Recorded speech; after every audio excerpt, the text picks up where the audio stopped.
Welcome to Hellenic Voice, the podcast that celebrates Greek culture. In each episode, we explore literature, poetry, archaeology, theatre, the Greek language, and the connections of Hellenism with other cultures, as well as with the Philhellenes around the world.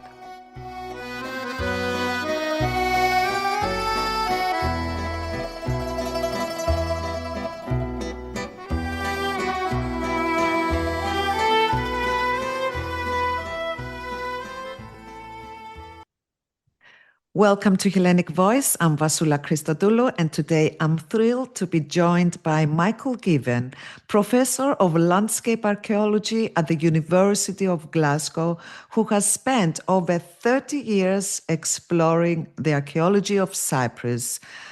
Michael, it's wonderful to have you on the podcast. And to start, I'd love to hear about your connection to Cyprus. What was it about the island that captivated you and made it a central part of your archaeological work for over 3 decades?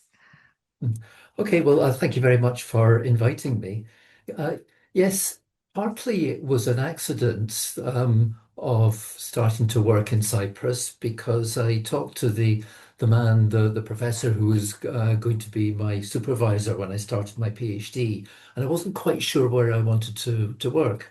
So he said, "Have you thought about Cyprus?" And I hadn't. So I went there. I went there that summer and I spent a couple of weeks there and I just loved it. It's a beautiful island. People were really friendly. It was just such a pleasant place to be. The archaeology, of course, was great, but so was the history and the landscape and the environment and everything. So I said, yes, this is for me. And I never stopped going back. Thank you so much. And you've spent, as I said, a huge part of your career studying how people lived in Cyprus and how did the natural landscape, the trees, soil, water, and animals shape the way people lived in the past. Were there particular aspects of this study that you found fascinating, exceptionally interesting? Okay, thank you. That's interesting. Um, well, partly this comes from visiting a place like Cyprus and especially working along the northern edge of the Troodos Mountains, which are really, really beautiful. The natural environment is, and you see that today, and you think, isn't it nice to be here? There's these little valleys, there's small rocky cliffs, there's great boulders, there's the lovely pine trees, and there's partridges and all sorts of things. But that's really the starting point because you think, yes, this is all very beautiful. And then, of course, the environment is really important for us today. It's where we get our food from, our health from, the clean air, our clean water. That all comes from the environment. And that's how it was for people in the past as well. So I started to sort of explore that. And, I say, you're there with the nice trees around you in the lower parts of the mountains. Oh, how were trees important for the people 2,000 years ago, say? And it turns out that, of course, trees were really important. Trees of Cyprus, the pines were really important for building ships, including their masts. And you need a really amazing, tall, straight tree to make a mast. But you could also use them for fuel, for power. So Cyprus, Kypros, copper. It was famous for its copper in antiquity, and you could never have made copper unless you had the trees for your fuel to fire the smelting ovens. And you've heard about Roman baths. You never get a Roman bath unless you have trees for the fuel to warm up all of the water. But then just locally as well. Trees were important in all sorts of ways because before plastic, you made everything in your kitchen was made either out of pottery, which archaeologists also find, of course, and wood. And people just knew, people were really skilled at identifying different trees, different plants, and knowing what they were good for. So there's one sort of tree, the golden oak, which is quite a small oak tree, and it grows to quite high in the mountains, Laja in Cypriot Greek. Um, And you can coppice it if you know the techniques, which means you cut off all of the stems low down and they grow up again. And this makes these long, thin poles, which are perfect for tools, like the handle of a spade, or for making into charcoal, or for burning in the winter when you're cold, or for your cooking fire, or for your oven out in the courtyard. So people really knew they were like botanists. Mm. They could identify the different Yeah. plants and know what they were good for, and the different trees and so on. So, would you say that studying the landscape help you understand the culture and society in new ways? Oh, so certainly, yes. Uh, because it's very easy, particularly if you're just rereading the Mm, histories, that your understanding of a society or a culture, mm, particularly in the past, is all about its politicians or its kings and its queens and its generals. And you don't really understand how ordinary people like you and me lived, people out in the village or on a farm or whatever. And when you're actually exploring the landscape they lived in, so you found the village because there are the ruins of it, or you can see the pottery on the ground, but you can actually figure out what sort of pots they were using to cook, what mm, trees they were using for making their tools, where did they get their water from, where did they grow their crops, and it's very, very specific, and it's quite a feeling. You're standing in some beautiful little valley, and there's a couple of ruined houses there and you can actually not quite experience their lives, but you can understand a bit of what it was like. The weather when they went out mm, because they had to work so hard in the fields. Maybe they had to go, 2 or 3 miles away to get to where the trees were that they needed to bring back for firewood or whatever. And for me, that's my sort of history. That's really why I'm an archaeologist, not a political historian or something, mhm. because you're really understanding how people lived actually in the places where they lived. And for me, that's very special. What about the animals? They played a big role in Cypriot society, both practically and symbolically. What can archaeological studies of animal remains reveal about Mhm. these relationships? Yes, uh-huh. Well, just from the archaeological evidence, we find a lot of animal bones. So, for example, when we were excavating at Kourion, there was a big dump where people 1700 years ago cleared up after the remains of the destruction of a terrible earthquake. And there's lots of animal Mm, bones in there. And they liked some lamb. But what they really liked was beef, so we found a lot of cattle bones, including some that had been chopped up, so they were what we call they'd been butchered. Because when a bone is cut, we knew it wasn't just an animal that had died; it was an animal that was cut up to be eaten. Or sometimes you just see the marks of the knife on the bones. mm, And mhm, thanks to the specialists in this, they can also tell you how big the goat was or the sheep was, whether a lot of them were being killed when they were 1 year old, for example. So a lot of sheep and goats we find in the Roman period were just killed when they're about 1 year old, which means they're eating them for meat because that's when your lamb was big enough to have lots of meat, but not so old that it was getting a bit stringy and tough and not so tasty.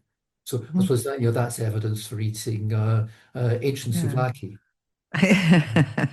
Yes, I'm sure you love the souvlaki as Oh, very well. much. Everyone does.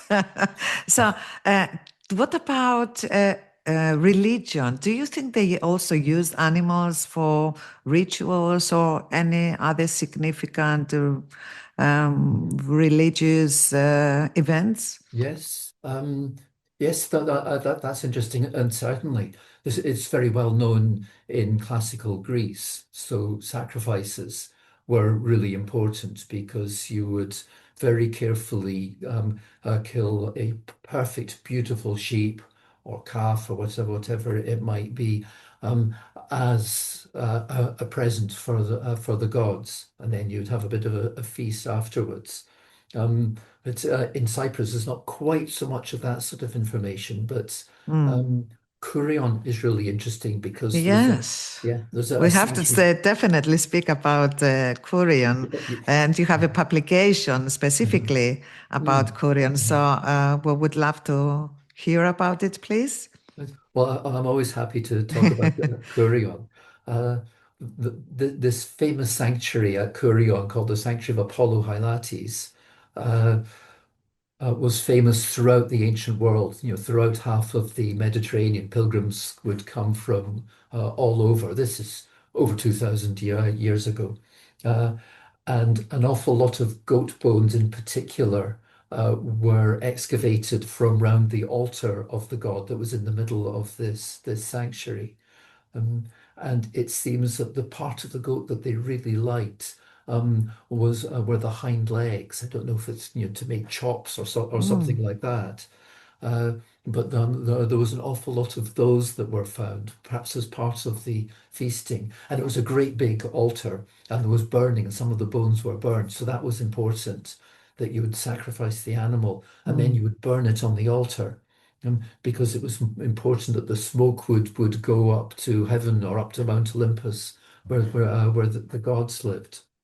But the other interesting thing about Apollo Hylates is it wasn't just animals that were important, as you asked, and they were, mm-hmm. but trees as Oh, well. okay. And hule in ancient Greek, ili means is the ancient word for woodland, for forest.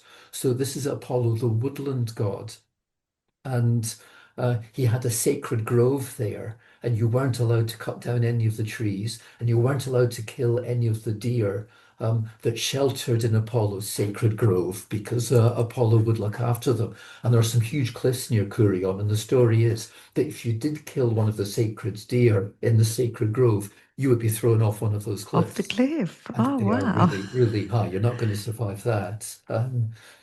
But also, you find these little clay models of people and horses and riders and things. But you also got these little clay models. You know, they're only 10 or 15 centimeters high, and they're trees. And round them, you get people dancing. And standing at the base of the tree is someone playing a lyre or the tambourines. And what it seems is there are these sort of ritual dances where people dance round and round a tree. So trees are absolutely at the same. We're back to trees again, aren't we? This is fascinating. You didn't come across any tree huggers, I guess, because nowadays we do see, So, and I believe in it, to be fair, to be honest, that uh-huh. we get energy from the trees. Yeah, So I don't know if there are any specific findings yeah. in archaeology. Yes. Well, I mean, you certainly get energy from trees in a literal way, but yeah, I agree with you. I feel more relaxed when I walk into a beautiful woodland. I'm sure I would walking into Apollo's sacred grove. Um, I think their equivalent was not so much hugging them, but dancing around them. Dancing around them, And that yes. absolutely gave, I'm sure that gave a lot of energy. That was really Yes. important. Trees are an expression of life, continuing life. Fantastic. So Yes. they're absolutely at the center of society. I love it. Only imagine this picture, this idea. Um, you feel the energy and you feel like you want to smile. Absolutely. Now, you've also worked closely with the local communities in Kourion and Episkopi village over the years. Could you tell us about their role in archaeology over the past 150 years and how they've contributed to the work? Yes, of course. And speaking as an archaeologist who's lived in many different villages around Cyprus, to do field work. One of the other real pleasures about it is just meeting people and Mm, learning about their village and learning about the landscape. And it's wonderful. It's so interesting, and you learn so much. Particularly, as an outsider coming in, I don't know the village, so listening to people who do, and for many years, as you say, for a good 150 years or more, mm. um, people living in the village have been very knowledgeable about the history of their village. And so, whenever you tell someone you're an archaeologist, they say, "Oh yeah, did you know that up on that hill there, there's this really ancient church?" And up you go, and sure enough, you find just the ruins of a church, which from bits and pieces of the frescoes might be 12th century or something like that. So people know. And because of that, they've also been employed as archaeologists, as archaeological workers on excavations. You're going back 150 years. And by doing this, they build up tremendous skill. They know the pottery, they know just Hmm. the feel of the earth, which is really important when you're excavating, because you notice as you dig it's a bit different. There's something else going on here. There's a pit or a hole, or being careful not to disturb or break any of the finds. I mean, you just feel the soil's a bit different. Oh, you're coming to a bone, and then you do that very carefully. And Hmm. because of that, foreign archaeologists and more, that's 100 years ago or so, and then particularly after, about the 1940s, 1950s, Cypriot archaeologists have employed teams of local people. And the joy of living in Episkopi, which is the village close to Kourion, where we always stayed during fieldwork, is that so many people there had worked on the Bronze Age site here and a Kourion on the Acropolis and a Neolithic site over there and some Roman tombs down there, and they knew all of this. So um, It's amazing yeah, how they it have really this is. knowledge. Yeah, but the sad thing is that for a lot of that period, their voices and their knowledge and their expertise was ignored. So you get someone like Luigi Palma di Cesnola, famous or infamous archaeologist in the 1870s or so. Hmm. He had all of these amazing workmen. He really relied on the foreman who was a Cypriot, and they don't appear in his books at all. They're never even thanked in the beginning. So what I and some Cypriot colleagues decided to do, and particularly thanks to the initiative of my colleagues, was to hear the stories of all of these people in the village of Episkopi who had worked on all of these different excavations. And they gave us some photos and they told us stories about it. And um, talked about their enthusiasm for it and showed us, one became an expert in Roman style mosaics. And she had this beautiful mosaic up on her wall of the partridge, which is a famous mosaic from Kourion. And so this book is called Cheria Pumilun, because the Oh, hands which talk, because the wow. voices might Yeah. have been silenced, but their hands that did the work has been part of archaeology in Cyprus for 150 years. Wow. And I'm sure they felt really excited and happy that a non-Greek was there investigating, trying to learn about Mhm. Cyprus, about the history of Cyprus. Now, traditional farming practices were closely tied to the landscape. How Mm. did the ancient Cypriots adapt their agricultural methods to the soil and climate? Yes. Soil and climate are so important. You think it's just a matter of planting your seeds and hoping it rains. But in Cyprus, of course, it often doesn't rain. There have been Yes. really bad droughts for centuries, for millennia, in particular. And looking after the soil was really, really important. Um, and it's very clear that a huge amounts of effort and again skill and expertise were put into the soil. So sometimes you can actually see it, like when a bulldozer has cut a big Mm. trench. If you look a little bit lower down in the soil, particularly if you have a friendly soil scientist with you, which we always try to, you'd actually find an ancient agricultural soil because it's better. It's got a good structure. It's been well fertilized. It's got phosphorus and nitrogen and carbon and everything in it to make the plants grow. And it's very clear that people had this complex, very sophisticated system of feeding the soil every year.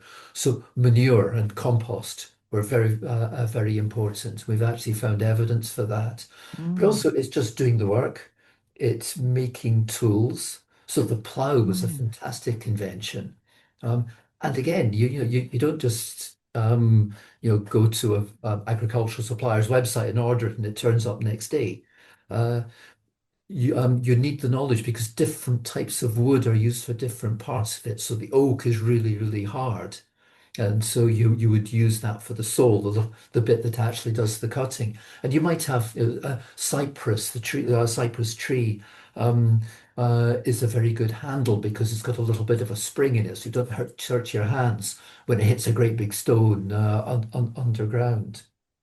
Um, and so uh, we learned a lot about the techniques, about the Mhm. expertise, about the tools, about the different soils. But also, there were some methods that have still been used up to the 1930s in a different way. So our society has moved on. But threshing, for example, you have the aloni, which is this circular floor. It might be 10 or 15 meters across. And that is where you thresh the wheat. So you would have a sort of a wooden sledge with flint tools, sharp flint blades, chipped off from lumps of the very hard stone flint, were pulled round and round by an ox or a donkey, and that cut up the straw and it broke all the grain off the straw. And the Mm. amazing thing was that about that was particularly soon after I started working in Cyprus in the 1980s or so. 1980s, 1990s, early 90s. I was able to talk to people who remember doing that, back when they were young, 50 years before then. So hearing those their stories um, and about what you do after the threshing's all finished, particularly people come to help you, then you go to help your neighbor. Well, if people have come to help you, then in the evening it's cool. Okay, you finish the job, you're really happy, so you get some fresh halloumi and some fresh bread, Yeah. nice tomatoes, and you invite them all around and you Enjoy have a it. picnic on the threshing floor. And I how I mean, wonderful that was. we can learn from archaeology many ecological ways that we can use, Mhm. nowadays to live. Of course, we will not go back completely to Of the course. this, Mhm. but I Mhm. think we can adjust make Mm. Mhm. adjustments, to transform the way we are living now to make it Yes. more Yes. ecological. Yes. Any other surprises that you have discovered from all these, um, your involvement with archaeology? Mm. Uh, In a way, it's all a surprise because being a landscape archaeologist, I don't do very much digging. I do a lot of walking, looking for things. And often in Cyprus, it's just a few scraps of pottery in a field. And they always bring surprises. I remember once, this was near the village of Politico in the central part of the Troodos Mountains along the northern edge. And we'd spent the morning, we didn't find very much stuff, but we found a nice tree. Like a farmer, you find a nice olive tree or something like that to sit under in the shade to have your lunch. And we're eating our lunch and looked down and picked something off the soil beside me. And it was a sort of reddish orange sherd. It was quite thick, just a little scrap of pottery. And we realized it was chalcolithic, which is, 6,000 years old or something like that. And then someone else looked over their shoulder and, oh, here's another one, and here's another, and here's another. And we found this amazing chalcolithic site, which was a settlement. It was a base for hunting further up the mountains, perhaps. And it was such an interesting and such an important one that afterwards a different team of archaeologists decided they were going to come and excavate it, Mhm. which they have. So you can never tell what you're going to find. You might find nothing. You might find this amazing chalcolithic site. Who knows? Yes. Tomorrow there may be new surprises. Exactly. Would you say these discoveries changed the way you think about Cyprus? I mean, from before you started your excavations or discoveries, and Mhm. now. Yes, that's interesting. Of course, you learn more from the discoveries, so you understand people's lives in the past more. But I think the combination of that and talking to people and walking and just being in the landscape, being in the environment, I think you have a better idea of what you were saying about the ecology. Mhm. living ecologically, living in Mm, the long term, dealing with the difficulties, the droughts or whatever, working as a community, helping each other when the threshing needs done, or if someone's having a problem, which of course people do in a small village. They have arguments in between, but when something is really wrong, they come in and help. So there are ways of living with our landscape and environment, and there are ways of living in our communities that really work. They really work in the long term. And of course, we still often do that, but mm. sometimes I wonder if the modern world we've lost that way somehow, and we're not living so sustainably, or we're just not in nature, in the environment enough. Um, and Cyprus is better off than many. What I love Mm. is you're driving along the road in spring, and there's a car parked on the edge of the road, and there's a couple of people, just up in all the vegetation with a bag, and they're picking caper berries or caper flowers or something like that. So even in Nicosia, I found that people still talked about their village, or they knew where to go to find the best caper berries, or the most the hawthorns, the mosfili for the jam. Do you So think there are more things to discover in Cyprus? yes, always, always. Okay. We haven't scratched the surface. Would you like to go back and Oh carry yes, on? certainly. Hoping to go back next summer. Lots of work to do on the stuff you've found, and you should I'm sure you got used write, to the write, weather. yeah, The yes, weather now. yeah. Now, which aspects of Cyprus past do you think are most important for people today to understand? Mm. I suppose part of it is ways of Mm, living with your landscape and ways of living in community. Um, there's the beauty of things in the past. So I mentioned the Roman mosaics, which are mm, amazing. Even a ordinary pot can be a very, very beautiful thing. Even the very, very old ones, like those Chalcolithic ones I talked about. Some lovely glossy red becoming orange, then becoming a sort of a charcoal gray or black. Even ordinary everyday things can be beautiful, particularly if they're made locally out of mm, local things, and you made them yourself and are proud of them, or the person who made it. There's a potter just up in the next village, and you know them when you go and visit them and look at this lovely pot that you just got. So it's not necessarily high art, and it's certainly not mass produced. mm. It's something local that's part of the place and that's grown up with you. Um, and people had things like that for millennia. That was really important. Um, but, Excellent. And but finally, Michael, what advice would you give to young archaeologists that they want to go that pathway? go for it. It's great. It's fantastic. Um, And the thing to do is go and see it, visit the sites, visit the museums, find people to talk to. Um, and reading about it is great as well. But the big deal is to go and visit. You can visit the big tourist sites, of course, but then when you get your eye and just go for a walk, you'll find it. It's everywhere. You get your eye and you'll find the pottery in the field, you'll find the ruins of a church or the ruins of a house. Or a, a hole in a cliff face which turns out to be a tomb. So it's everywhere. Go and see it. That's how you learn. Do you get used to the weather conditions? Because usually we see, on television, the archaeologists during rain or even if it's so hot, especially in Mhm. Cyprus, Mhm. during summer. How long it took you to get used to these conditions, weather Um, conditions? I didn't mind the heat. The heat, I actually got to really like it. You have to be prepared, and you bring water and wear your hat and everything. The difficult thing is when you have a team of Scottish students who don't know about that sort of heat. Um, but yeah, I adapted to that quickly. However, because I lived in Cyprus for about 3 years and spent every summer there for years and years and years. What I haven't quite got used to is the cold and the rain in Scotland. I miss Ah, the heat in Cyprus. And living in Glasgow, we're now, last night was the first cold night of the autumn. Oh, I wish I was back in Cyprus. Oh.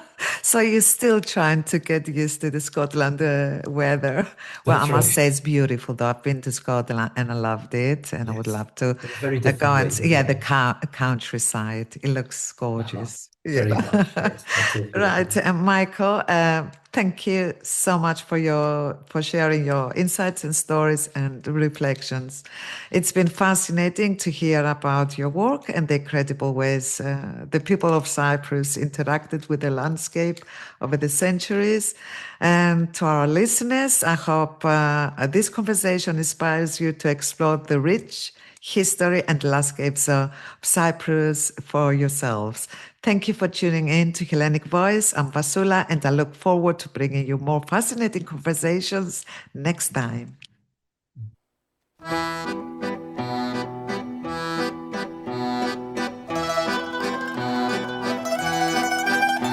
Thank you for listening to Hellenic Voice. If you enjoyed this episode, please support us by sharing it, leaving your comments, and following us on social media so we can continue this journey through Greek culture together. Until the next episode, the voice of Hellenism continues.